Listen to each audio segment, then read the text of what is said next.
Buenas tardes a todos y a todas. Es para mí un placer presentar la ponencia de esta tarde al historiador Harry Owen en este primer Congreso Internacional sobre la Guerra Civil Española y las Brigadas Internacionales, Confrontaciones por la Libertad. Bien, pues Harry Owen nació en marzo de 1944, estudió empresariales en la University College de Dublín. Ha visitado nuestro país en varias ocasiones, quedándose temporalmente en el mismo. Primero visitó el País Vasco en 1960, posteriormente se alojó en Valladolid de marzo a julio de 1969, donde enseñó idiomas. También mencionar el periodo de marzo a julio de 1979, cuando trabajó en Madrid. En 1986 organizó la primera celebración en Dublín para los voluntarios de las Brigadas Internacionales Irlandesas en la Guerra Civil Española, a la que asistieron 8 voluntarios supervivientes con música de Ronnie Drew, un destacado cantante folk dublinés. Destacar además, como un veterano, Bob Dowling llevó a Harry a las celebraciones del 50 aniversario de las Brigadas Internacionales en Madrid, asistiendo ambos a celebraciones similares en los años siguientes. Después de esto, Harry y Bob escribieron conjuntamente la biografía de Bob, brigadista. Harry es actualmente presidente de los Amigos de las Brigadas Internacionales en Irlanda, la CIVI. Bien. Dicho esto, mencionar que la ponencia tendrá una duración máxima de 1 hora y posteriormente tendremos media hora para plantear las cuestiones que sean oportunas. Muchas gracias y cuando usted quiera puede comenzar. ¿Me pueden oír bien? Gracias. La primera vez que he oído hablar de la batalla de la Ópera fue cuando fuimos descubriendo el monumento para la salida de las brigadas internacionales en Barcelona en 1988. En el hotel allí había un inglés de Manchester que ha venido a los 17 años para luchar aquí, en este pueblo mismo. Y me contaba cómo en la segunda noche, cuando estaban pasando la primera noche al frío, después del el hecho de que no han tomado el pueblo, tenía mucho miedo, pero tenía más frío que miedo, y decía, esperamos el sol para calentarnos, aunque con el sol íbamos a morir. Entonces decía ese Walter Greenhall que todavía se acuerda de esa mañana tan terrible en España, esperando al sol y a la muerte, y más al sol que la muerte. Se habían obligado a hacerse unas pequeñas trincheras en una posición, en una cumbre, cuando se presentaba George Nathan. Nathan fue el oficial, un profesional de la Primera Guerra Mundial, persona con mucha confianza. Y les decía, bueno, lo que han hecho, señores, ha presionado mucho al coronel LaSalle, y eso es muy favorable. LaSalle dice que no ha hecho una cosa tan bien hecha. La compañía británica, que tenía unos 13 irlandeses entre ellos, era parte de una unidad francesa, la 12 Batallón de la Brigada Internacional. El comandante LaSalle no ha pensado mucho de las posibilidades de guerra de los británicos e irlandeses, así que este comentario favorable era importante.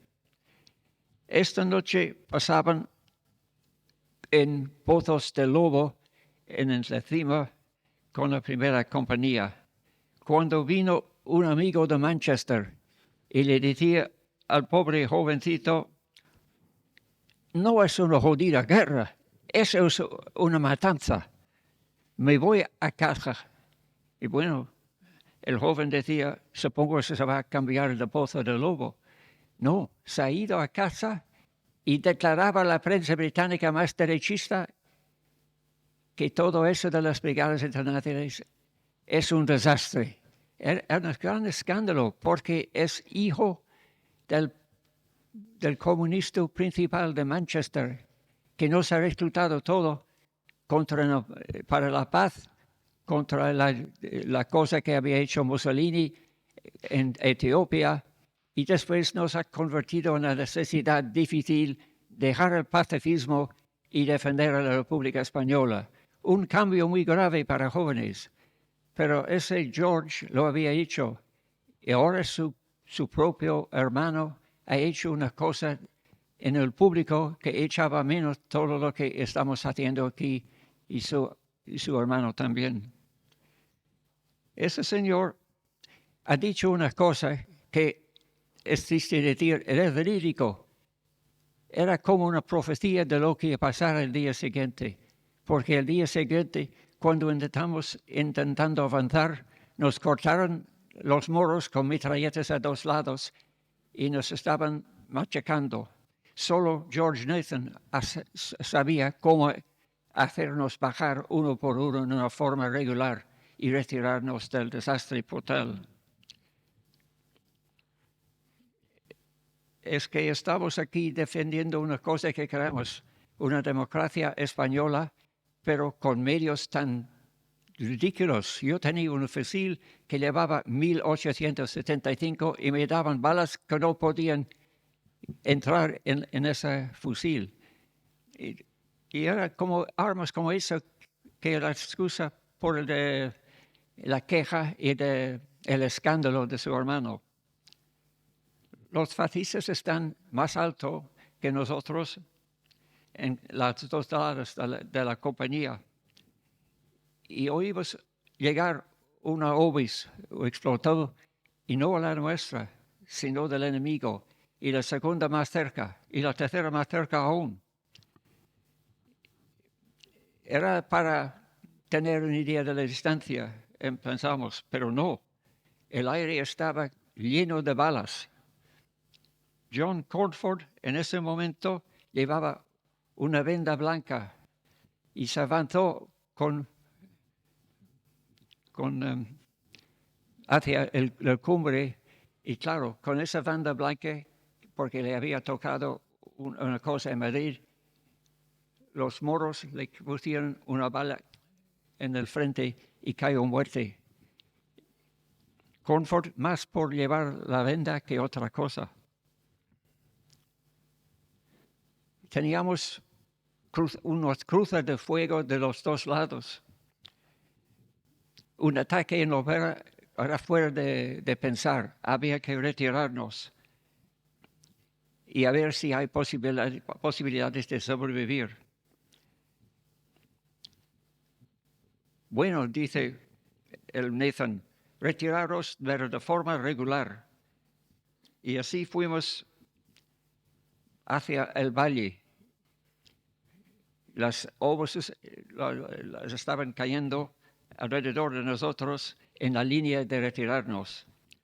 No se podía decir cómo o cuándo Ralph Fox, gran intelectual, fue tocado y murió también. Un momento que no veía. Un amigo irlandés, Paddy, que estaba con una ametralladora mía, estaba tocado y me decía, pues, ayúdame con el fusil, y tú coges el fusil, yo voy al cámara para buscar ayuda. No sé cómo, pero Paddy y yo fuimos retirándonos en la situación. El milagroso fue que ninguno de nosotros ha muerto, sino sobrevivimos. Y que el otro milagro es que todo el grupo británico e irlandés no fueron matados, sino que salimos y sufrimos no solamente un fiasco militar, pero una traición. Pero las consecuencias de lo que ha hecho el hermano de George Brown fue una cosa que nos obligó a George Brown más tarde irse a España y como voluntario en las mismas brigadas, y por lo que se ha muerto en la batalla de Urunete en el 37.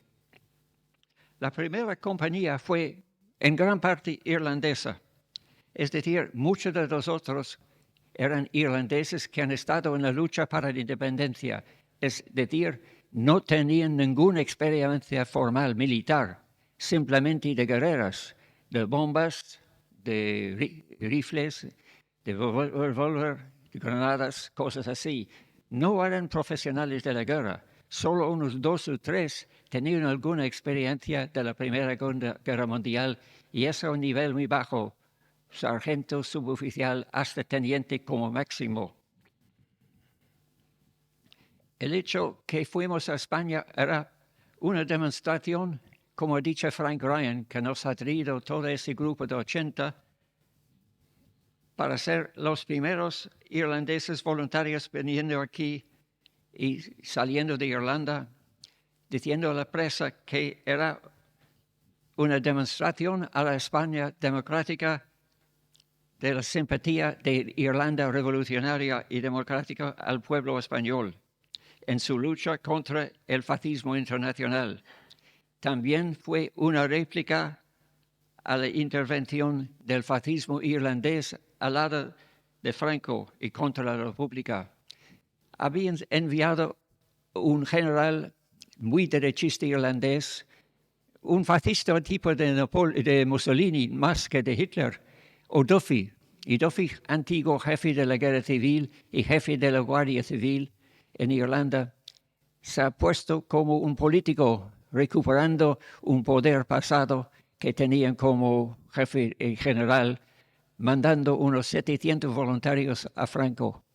Y entonces, para justificar que la Irlanda del otro lado era diferente, Frank Ryan nos ha mandado aquí sus 80, 13 hasta la ópera. Bueno, lo interesante es que el efecto de la lucha irlandesa en la historia tuvo un impacto enorme en los de O'Duffy que no había pensado bien. Estos señores eran todos irlandeses que tenían granjas pequeñas, pequeñas zonas de agricultura, y han pasado sus abuelos y anteabuelos siglos y siglos para reconquistarlo. Cuando vinieron a España, vieron con mucha claridad que eso es una cosa de iglesia, como hemos dicho, pero también es para conservar el poder del terrateniente y echar al pobre inquilino, es decir, a gente como nosotros. Una confusión magnífica. Entonces, dentro de 3 semanas, había muchas dificultades. No podían ni querían seguir con O'Duffy ni con la lucha de Franco. Y había un voto y el 90% votaron, nos hemos equivocado, nos vamos a casa. Y se fueron otra vez de Irlanda. Los 80% que vinieron con Frank Ryan fueron seguidos hasta 320 otros de toda Irlanda y de la diáspora de emigración irlandesa. Y de ellos se siguen a quitar en España por un mínimo 320. Había algunos que se han hecho desertar o dejaron armas, pero la gran parte siguieron hasta el final.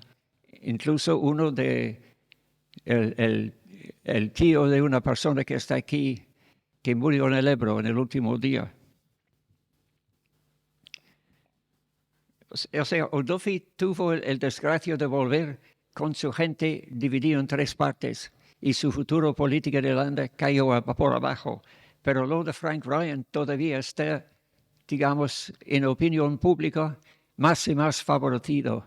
Lo curioso es que cuando al principio llegaron los últimos brigadistas en Irlanda, habían puesto otro nombre cuando se afiliaron en brigadas para evitar que habría presiones públicas en sus familias. Pero a la vuelta de los años, pasando 50 años, cuando pusimos la primera reunión frente al Palacio de Congresos en el Hotel de la Clase Política, duraba 6 horas y media, con un aplauso tremendo y unos centenares de personas asistiendo. Y desde entonces la opinión pública de la Guerra de España es pro-republicana. Es decir, que actualmente el nombre de O'Duffy ha caído en la sombra. Y los que vinieron aquí a luchar y que los 13 que luchaban aquí se ven como, digamos, el corriente verdadera del alma histórica irlandesa. O sea, los tercermundistas, hasta bastante religiosos, creen que es el espíritu más noble y más real de sacrificarse el uno para los demás. Es un concepto muy normal entre socialistas, internacionalistas o cristianos, digamos. Un ejemplo de las dificultades que había aquí organizar un ejército con gente que no está formada para eso y que está enfrentado por profesionales, la legión, los moros, los alemanes y los italianos. Es luchar con profesionales. Le cuesta mucho aprender. Cuestan vidas. Los primeros 15 días, según la regla militar, es lo peor para un recluto o novato, porque es cuando aprendes la diferencia entre la bala que sale y una que llega. Cómo debes tirar la cosa, cómo ponerte a cubierto. Te cuesta muchas vidas. Y eso pagaron aquí las brigadas internacionales, pero a veces parecen como militares.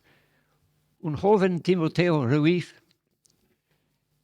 que tenía 17 años, un caporal de la 5ª Brigada Comunista, decía cómo se van más cerca al frente, ha visto a automóviles y camiones volvieron con las letras CNT, FAI y de sindicatos para la base de Talavera. Y decir, ¿cómo es posible en guerra tomar un descanso y volver a Talavera? Era para dormir de noche. Y dice, pero en la guerra, ¿cómo se puede? Y pensaba, si estamos enfrente de Marruecos y la Legión Forasteros, suficiente para decir que nos estamos acortados y todo el mundo se va a dispersar y ir corriendo. Estamos cortados. Ese pánico fue una cosa tremenda que nos seguía subiendo toda la noche hasta acercar a Madrid. Acercando a Madrid, un amigo se ha dicho cada noche, vamos a ver mañana hasta dónde vamos a retirarnos. Y cuando llegamos a Madrid, me ha dicho, hombre, ya no se puede retirar más. Estamos en Madrid. Aquí o se defiende o se muere. Pero era terrible luchar cuando no puedes contar en la unidad ni a tu derecha ni a tu izquierda. Y sabes que todas las unidades tienen armas distintas, calibres distintos y balas distintas. Si estás separado de tu grupo, no tienes nada para defenderte. Es imposible hacer una guerra con tanta independencia. Entonces, cuando vimos las primeras brigadas internacionales en el frente de Madrid, y vimos cómo están metidos en el barro día y noche esperando al enemigo, poniendo un brigadista para cada 2 o 3 milicianos.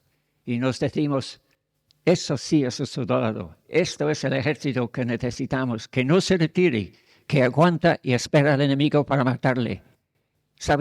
Pensábamos, eran soldados, no eran voluntarios, simplemente haciendo como de soldado y vestido de soldado. Los otros milicianos en esas cosas de mono eran muy visibles por el color, pero con un uniforme militar era más camuflaje y mejor. Entonces decimos, el modelo del futuro es imitar a estos brigadistas. Ese es el ejército que necesita nosotros y la República. Era un concepto que se ha metido en la cabeza de todos nosotros, anarquistas o socialistas. Este es el futuro. Esta es la defensa, es defender nuestra República. Por ejemplo, en las afueras de Navalcarnero, la legión que avanzaba decía que estamos en la cara principal a Madrid y vemos posiciones hechas de una forma fabulosa para defender, pero están sin nadie. Acercarse la legión de los moros, todos han ido hasta Madrid.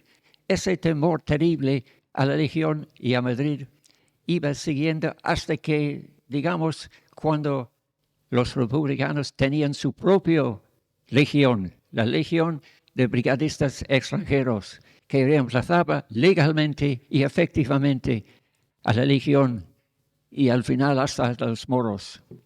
Entonces vemos que hay una combinación de cosas y de influencias que ha hecho que con los muchos fatalidades y muertos que sufrían los brigadistas, al final podían hacer frente.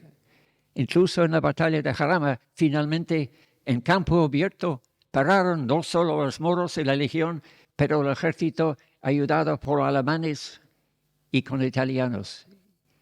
Y el hecho de que Franco no ha podido cortar a Valencia de Madrid fue una cosa que decía, después habría más años de guerra. Al caerse Madrid en ese momento, la guerra iba a terminarse con una masacre tremendo. Los masacres más grandes a veces no se cuentan y se ocurren en cosas en la retaguardia. Allí es donde la persona menos valorosa, pero con más ganas de matar, se queda para hacer la limpieza. Puede ser de Franco o de la República, pero es el mismo proceso. Lo difícil para mí es decir algunas veces a los nuestros, tenemos que admitir los fallos nuestros antes de poder criticar a los fascistas. Lo que ha hecho uno, que es malo, es igualmente malo si lo hacen el otro bando. Y en la historia lo más importante es intentar exigir que cuenten esas verdades. Y segundo, respetar a las familias. Por ejemplo, en una boda que tenía en Bilbao con una familia mía que casaba con gente de Bilbao, el padre me contaba que estaba yo por casualidad de verano en la finca, fuera del País Vasco. Y esa finca fue una zona que cogieron los franquistas el primer día. Entonces yo me han puesto como por Franco. Y dos cosas de suerte. Franco ha ganado y sobreviví la guerra. Si fuese yo en Bilbao, iba a ser con Bilbao y la caída de Bilbao, a lo mejor me habían fusilado. Depende mucho no solo de lo que tú crees y tú piensas, pero dónde estás y de qué piensas y lo que hace tu familia. La historia no es una cosa que podremos controlar. La historia es una ola que pasa sobre los pueblos. La cosa más triste que puede sufrir un pueblo es una guerra civil. Y lo vemos actualmente en Palestina, en Rusia, en todos estos países. Y la segunda cosa que vino de la guerra de España fue el concepto de dejar bombas en ciudades de civiles. Cuando empezaron las primeras bombas a caer sobre Madrid con los trimotores alemanes, Bob Doyle había dicho, bombas sobre Madrid quiere decir bombas sobre Londres. Y Bob Doyle no veía caer las primeras bombas, aunque sí puso los carteles para decirlo, pero ha visto Londres bajo los bombardeos.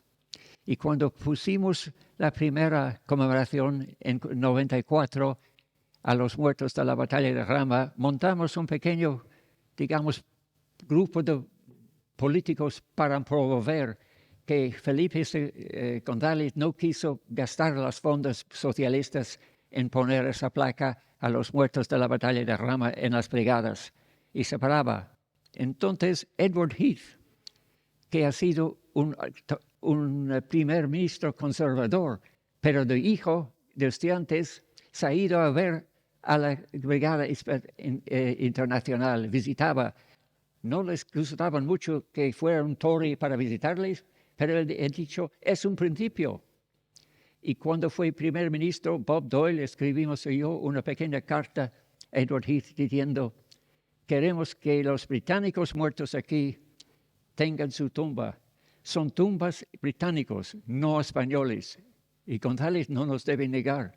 Y fuimos al primer ministro de Irlanda, el ministro de Asuntos Exteriores, para pedir lo mismo para los irlandeses. Esas dos cartas obligan a España a cambiar su política, entrando en el mercado común con el problema del lago de aceite, de los tomates, de la pesca. Y el ministro de Asuntos Exteriores era laborista y decía, no habrá un dedo de escribir ningún acuerdo con España sin que esas tumbas queden sin respecto. Dentro de un mes todos los atenianos de la Asociación de Ex-Represaliados recibieron una invitación para descubrir la tumba del Jarama. Y en ese acto vino un conocido mío, un ex-brigadista que nació católico y puso el pequeño pin del Sagrado Corazón que no voy a beber alcohol. Se ha hecho comunista, guardaba el pin como comunista en España y pasaba muy mal en España tragando agua y estaba siempre enfermo porque el agua no era tan puro como el vino. Y cuando llegaba a Madrid, había visto a Juan Pablo II hacer besar la tierra. Pues ese señor hacía lo mismo. Y la tele de Madrid le pidieron, ¿por qué lo haces eso? Porque la última vez que me fui de Madrid fui de las trincheras defendiéndolo. Y es la primera vez que vuelvo yo a Madrid. Pero ha sido a España, de vacaciones en la Costa Blanca, pero no.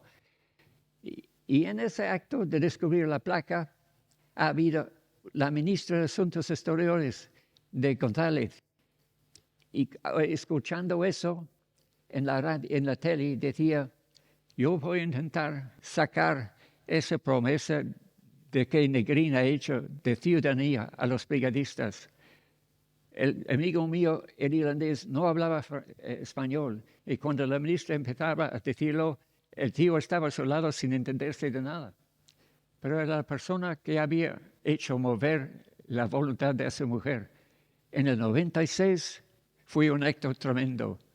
Lo mejor de todo fue bajo un gobierno de derechas. El primer gobierno, ¿cómo se llama ese señor bajito? Con Aznar.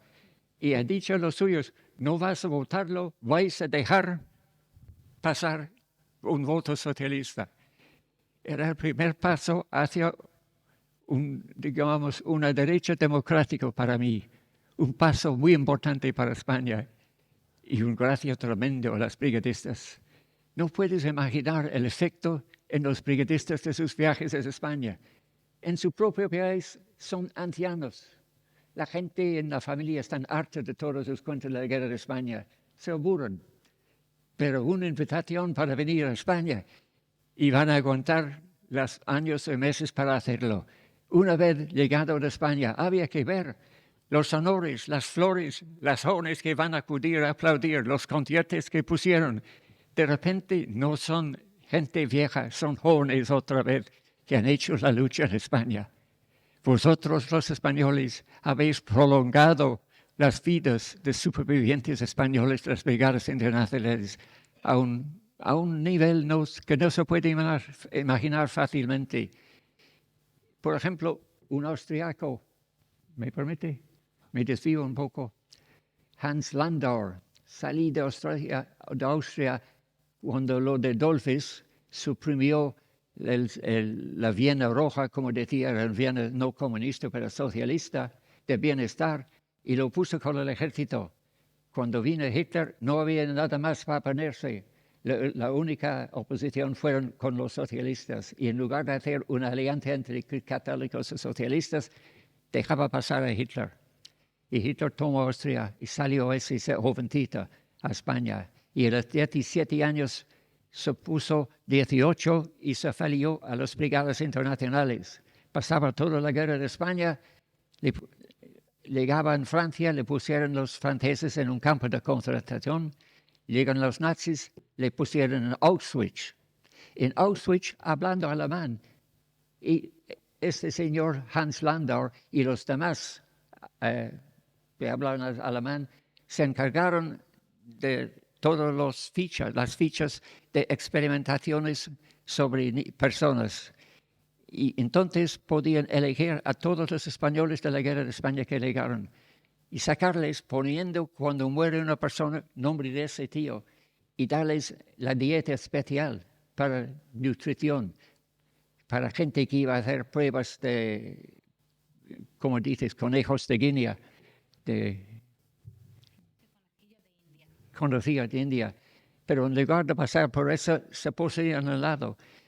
Y cuando fue finalmente en la posguerra a España, Hans Landauer, y apareció en la tele, recibió una carta que me ha dado con 65 abuelos, bisabuelos, nietos de familias de españoles y republicanos que sobrevivieron gracias a él. No se pueden los efectos tan distintos y personales que son de todos los actos heroicos que ha hecho la guerra y el espíritu de resistencia de la España republicana. Gracias a ustedes.